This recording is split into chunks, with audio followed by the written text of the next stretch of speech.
मराठी मॅट्रिमोनीवर मिळतो सगळ्यात जास्त चॉईस। मराठी मॅट्रिमोनीने लाखो स्थळं जुळवली आहेत। यापेक्षा चांगली गोष्ट काय असू शकते? मराठी माणसांची नंबर 1 चॉईस मराठी मॅट्रिमोनी। भाजपचे आमदार सुरेश धस आपल्या बरोबर आहेत। धसांना खरं तर 1 वर्ष झाला संतोष देशमुख हत्या प्रकरणाला। खरं तर तुम्ही अनेक वेळा पाठपुरावा या सगळ्या प्रकरणामध्ये केलाय, परंतु कुठेतरी ह्या सगळ्या संदर्भातलं जो काही शिक्षा व्हायची आहे ती कुठेतरी विलंबाने होते का? याच्यामध्ये काय आहे की मुळात 3 महिन्याच्या आत चार्जशीट दाखल करावं लागतं, तर ते चार्जशीट दाखल झालं। सभागृहामध्ये ज्या 4 मागण्या प्रमुख मी स्वतः केल्या होत्या मागच्या वर्षीच्या 16 डिसेंबरला, त्या चारीच्या चारही मुख्यमंत्र्यांनी मान्य केल्या। आणि याच्यामध्ये फक्त खंडणीचा नाही, खुनाचा नाही, तर मोक्कासारखा त्याच्यावरती गुन्हा दाखल झालेला आहे आणि हे सगळे आरोपी त्याच्यामध्ये जेरबंद आहे। आता न्यायालयीन प्रकरणीच्या बाबतीमध्ये माझ्यासारख्या माणसाने स्टेटमेंट करणं उचित होणार नाही, परंतु आमची अपेक्षा अशी आहे की लवकरात लवकर याचं चार्ज फ्रेम व्हावा। कारण मागच्या तारखेला कोर्टाने म्हणलंय की आता आम्ही चार्ज फ्रेम करण्याच्या याच्यामध्ये जातोय, तर या तारखेला चार्ज फ्रेम करावा। लवकरात लवकर फिर्यादी, त्याचे साक्षीदार यांचे जबाब व्हावेत आणि लगेच त्याच्यामध्ये या लोकांना फाशीची सजा सुनावावी, अशा प्रकारची अपेक्षा आहे। परंतु कृष्णा आंधळे अद्याप देखील सापडत नाही। कृष्णा आंधळे हा शेवटचा आरोपी आहे जो गेल्या वर्षभरापासून फरार आहे। हे प्रशासनाचं किंवा पोलीस खात्याचं फेल्युअर नाही का की एका आरोपीला शोधता येत नाही अशा पद्धतीने या सगळ्या हत्या प्रकरणात?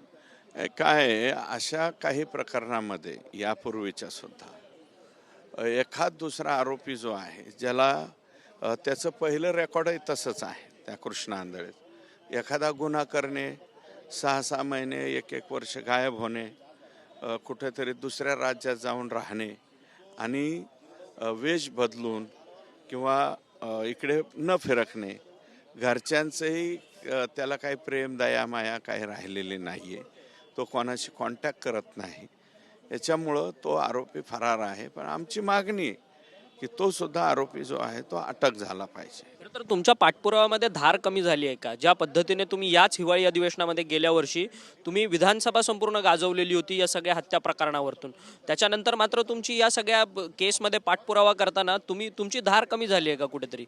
अजिबात धार वेर काय कमी नाही झाली त्याच्या प्रत्येक स्टेजवरती। आणि हे वाक्य तुम्ही मला विचारणं उचित होणार नाही। मला वाटतं धनंजय देशमुख त्यांचे भाऊ जे पाठपुरावा करतात आणि मासा जोगकर त्यांना हा प्रश्न विचारलेला चांगला राहील।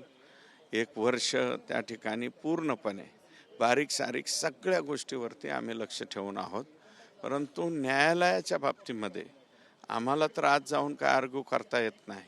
ते आर्ग्यू करण्याचं काम, आर्ग्युमेंट करण्याचं काम निकम साहेब, कोल्हे साहेब त्यांचे सर्व सहकारी व्यवस्थितरित्या करतायत। परंतु हे धनदांडगे आरोपी जे आहे हे कायद्यामधल्या कुठल्या तरी व्याख्यानाचा आपल्याला फायदा मिळतो का? मग माफीनामा, मग बेल, एकाने बेल मांडायची, एकाने माफीनामा मागायचा, अशा काही कृत्याकडे केल्यामुळं सुद्धा मला वाटतं काही तारखा त्याच्यामध्ये वाढलेल्या आहेत। परंतु सुदैवानं पाठीमागच्या तारखेला कोर्टानेच म्हणलं आहे की मी आता याच्यामध्ये चार्ज फ्रेम करतो, चार्ज फ्रेम व्हावा। त्यांचे जे साक्षीदार आहे, त्याच्यानंतर फिर्यादी जे आहे, या सगळ्यांच्या साक्षी व्हाव्या आणि लवकरात लवकर यांना फाशीची शिक्षा व्हावी अशी अपेक्षा आमची आहे। परंतु धनंजय मुंडे मात्र वाल्मिक कराड यांची आठवण काढताना पाहायला मिळतात या सगळ्या संदर्भात। वाल्मिक कराड हे सगळ्या या कटातले मुख्य आरोपी आहेत, त्यांनी संपूर्ण कट रचला अशा पद्धतीचा आरोप त्यांच्यावरती कोर्टात सुद्धा लावण्यात आलेला आहे। या सगळ्या संदर्भात काय म्हणाल की धनंजय मुंडे हे कुठेतरी आरोपीला पाठिंबा देतात या सगळ्या गोष्टीतून? कारण की हेच धनंजय मुंडे म्हटलेले की जो कोणी आरोपी आहे त्याला शिक्षा झाली पाहिजे म्हणून।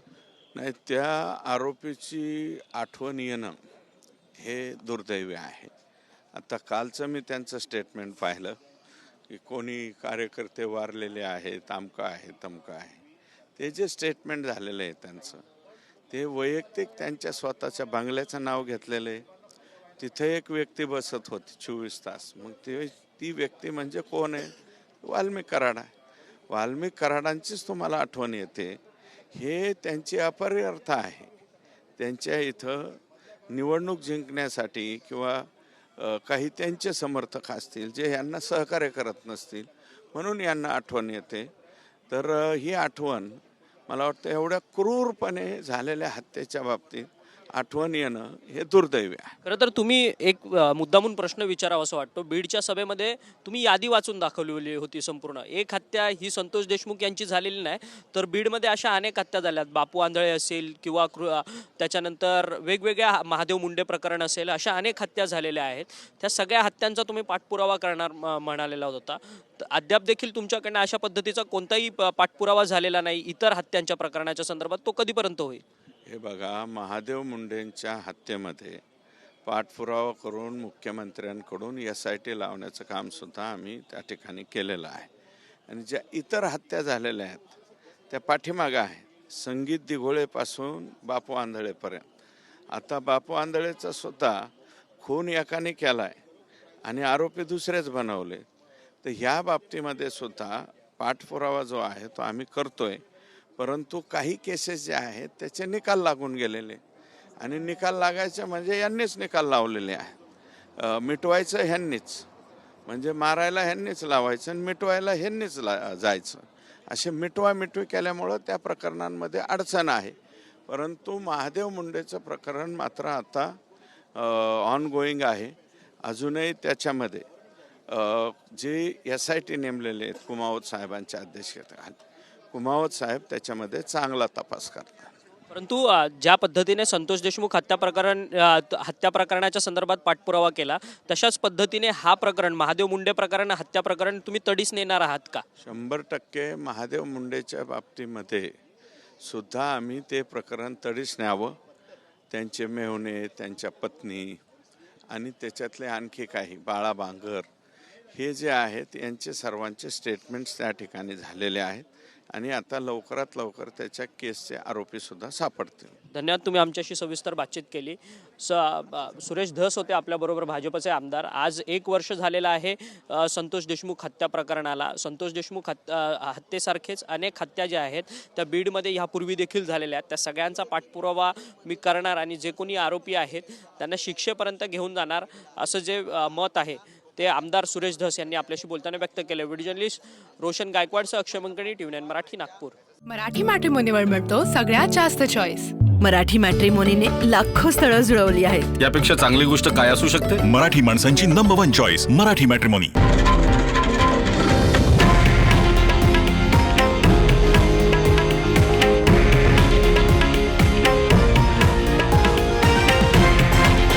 हे आहे देशातील नंबर 1 न्यूज नेटवर्क आणि आपण पाहत आहात TV9 मराठी, एकमेव.